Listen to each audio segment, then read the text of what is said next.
Bienvenue sur InfoLive TV, ici Nastasia Zemmour pour ce flash d'information. Le journal koweïtien Al-Rai a annoncé mardi que le leader politique du Hamas, Khaled Meshal, avait quitté Damas pour aller s'installer au Soudan, et ce à la demande des autorités syriennes. Ce départ intervient dans l'optique de faire avancer les pourparlers de paix indirects avec Israël. L'une des principales demandes de l'État hébreu en vue de ces négociations impliquait que la Syrie cesse tout contact avec des groupes de militants palestiniens, et plus particulièrement avec le Hamas de Khaled Meshal. Cela fait aujourd'hui 800 jours que le soldat Gilad Shalit était tenu par ses ravisseurs dans la bande de Gaza. Aujourd'hui, le ministre de la Défense Ehud Barak s'est exprimé sur le sujet. Il a déclaré qu'il était optimiste quant à la reprise des négociations avec le Hamas sur la libération du soldat franco-israélien.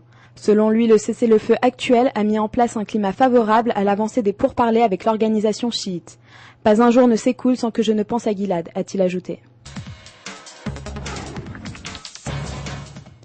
Assi Bouark, un ancien officier des services secrets israéliens, et Eric Brown, un diplômé de l'université Carnegie Mellon, ont fondé Impact Games.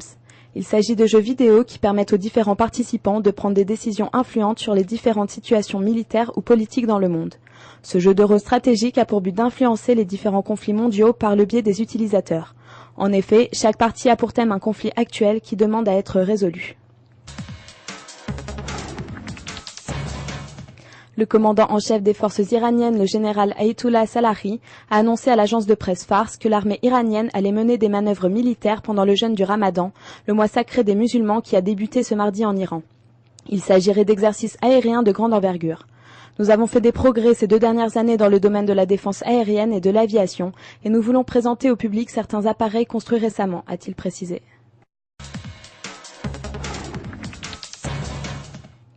10 citoyens géorgiens qui ont subi des blessures sévères lors de récents combats entre les forces armées russes et géorgiennes vont être emmenés en Israël afin de recevoir des soins médicaux. Les autorités israéliennes de la santé ont accepté de soigner ces blessés à la demande d'un député géorgien. On s'attend à ce qu'ils arrivent en Israël au plus tard mardi soir. Le conflit entre la Géorgie et la Russie a fait des milliers de morts et de blessés géorgiens, en particulier dans la région de l'Ossétie du Sud.